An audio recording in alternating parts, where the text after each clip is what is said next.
Good morning बच्चों। 11 के बच्चे ध्यान से देखिए बेटा, अभी मैं आपको सेकंड चैप्टर ही लेके चल रहा हूं। उसी चैप्टर का आगे टॉपिक कंटिन्यू करते हुए एक टॉपिक है आपके चैप्टर में बेटा कि ऑर्बिटल्स की संरचना, ऑर्बिटल्स की संरचना। मैं आपको छोटी सी क्लियर कर देता हूं, फिर ये ऑर्बिटल क्या यूज करते हैं, सेल क्या यूज करते हैं, सब सेल क्या होता है। देखिए बेटा, सबसे पहले एलिमेंट होता है, वो अणु होता है, सॉरी परमाणु होता है। उस परमाणु के अंदर नाभिक होता है। नाभिक के किनारे किनारे इलेक्ट्रॉन क्या करते हैं, रोटेट करते हैं। जहां पे वो रोटेट करते हैं बेटा, उसको बोलते हैं हम क्या, कोश। क्या बोलते हैं, कोश। कोश का नाम KLMN, कोश। उसके अंदर आता है उपकोश। कोश को हम बोलते हैं सेल। क्या बोलते हैं, मैं थोड़ा सा यहां रिप्रेजेंट कर दे रहा हूं। देखिए कोश क्या बोलते हैं बेटा, कोश। कोश को इंग्लिश में लिखते हैं हम बेटा सेल। क्या लिखते हैं, सेल। ठीक, उसके बाद क्या और डीप में चलेंगे तो आ जाएगा उपकोश। क्या आ जाएगा बेटा, उपकोश। ठीक है, और अंदर चल रहे हैं उपकोश। देखिए एक बार में कोई चीज क्लियर नहीं होती है बेटा, साइंस है। एक बार में क्लियर नहीं होगी, आप 2 बार कोशिश करिए। 2 बार में नहीं होगी, 3 बार पूछिए, कोशिश करिए, पढ़ते रहेंगे तभी चीजें आएंगी, क्योंकि साइंस है, नई चीजें हैं। ठीक है, उपकोश। उपकोश को हम क्या बोलते हैं बेटा, सब सेल, है ना। ये देखिए, आप इंग्लिश भी पढ़ते चलिए, हिंदी भी पढ़ते चलिए। जितना ज्यादा आप मोर स्टडी मोर कंफ्यूजन, जितना ज्यादा पढ़ेंगे उतना ज्यादा आपके मन में क्वेश्चन उठेगा, उतनी ज्यादा आप अच्छे से कॉन्सेप्ट को क्लियर कर पाएंगे। कोश, कोश को सेल बोलते हैं, फिर उपकोश, उपकोश को हम सब सेल बोलते हैं। उसके बाद किसका नंबर आता है, उसके बाद आता है नंबर बेटा ऑर्बिटल्स का। ठीक है, ऑर्बिटल्स को हम बोलते हैं। ठीक है, क्या ऑर्बिटल्स, या इसी को हम बोलते हैं ऑर्बिटल्स। क्या बोलते हैं, ऑर्बिटल्स। ठीक, जैसे जैसे ये नाभिक हो गया, नाभिक में देखिए प्रोटॉन न्यूट्रॉन हो गया। यहाँ पे ये देखिए कोश हो गए। अब इसके अंदर भी कई सारे उपकोश होते हैं ना। कोश को हम बोलते हैं KLMN, और उस कोश को SPDF। और ये ऑर्बिटल्स ऐसे ऐसे बनाते हो, याद करिए, इस तरह से बनाते नहीं हो। यस में ये यस का है, ये P का है, D का आप ऐसे 5 का बनाते हो, है ना। 1 2 3 4 5, ये D का आप ऐसे बनाते हो, याद करिए। मैं कल आपको बता ही रहा हूं। ठीक है, उसी चीज को आगे कंटिन्यू करते हुए मैं लिखने जा रहा हूं आपके सामने। संरचना ना, संरचना किसकी, ऑर्बिटल की संरचना।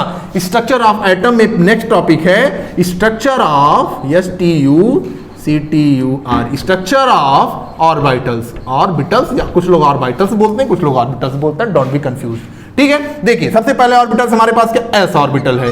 दूसरा हमारे पास क्या बेटा, P ऑर्बिटल है। तीसरा हमारे पास क्या बेटा, D ऑर्बिटल्स है। ठीक है, चौथा हमारे पास क्या है, F ऑर्बिटल। ऐसे ऑर्बिटल्स होते जाते हैं। बेसिकली जो आपके काम की चीजें हैं बेटा, बेसिकली आपके काम की चीजें जो हैं वो SPDF ये है, मेन चीज D तक है। ठीक है, देखिए मैं आपको स्ट्रक्चर बनाऊंगी। यस फॉर बेटा स्फेरिकल होता है।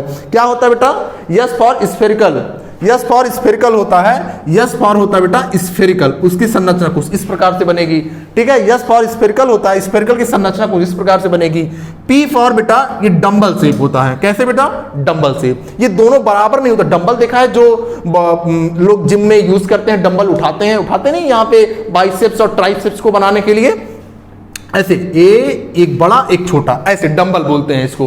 ठीक है, डी में क्या होता है बेटा, डबल डंबल होता है। कैसे होता है बेटा, डबल डंबल। ये इस तरीके से। क्रोमोसोम याद करिए, बायोलॉजी में आप लोगों को क्रोमोसोम बहुत अच्छे से पढ़ाया गया होगा। क्रोमोसोम की संरचना कुछ इस प्रकार से होती है, क्रोमोसोम की तरह होती है। और डी बेटा एफ जो होता है वो मोर कॉम्प्लेक्स होता है, इसलिए इसकी संरचना बेटा हम बहुत ज्यादा बनाते नहीं है। ठीक है, तो आपके बेसिकली बेटा 3 चीजें काम की आती हैं, यस, P और D की। आपको एक चीज पता बेटा, अक्ष होता है ना, अक्ष, जिसको इंग्लिश में हम क्या बोलते हैं बेटा, एक्सिस। क्या बोलते हैं, एक्सिस, है ना।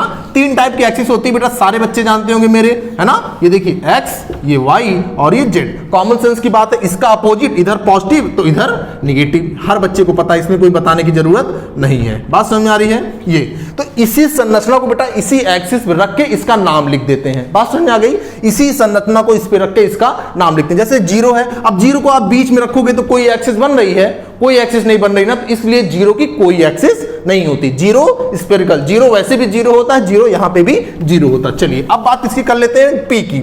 P में बेटा देखिए, आप देखिए मैं आपको समझाने की कोशिश करूंगा। D का मैं आपको कल बताऊंगा। ठीक है, देखिए P का ये Z है, ये Y है, सॉरी ये Y है और ये X है। देखिए P का आप यहां पे पुश कर दीजिए A, ये देखिए रखा मैंने, क्या नाम हो गया, कह दो PY, कह दो PY, PZ लिखा हूं मैं, सॉरी PY हो जाएगा। इसी तरह आप बेटा इसी को उठा के X पे रख दीजिए, तो यहां पे कुछ इस प्रकार से आप रखेंगे, ये इस प्रकार कह दो, क्या नाम होगा भैया इसका, पी एक्स हो जाएगा, है ना, आसान है ना।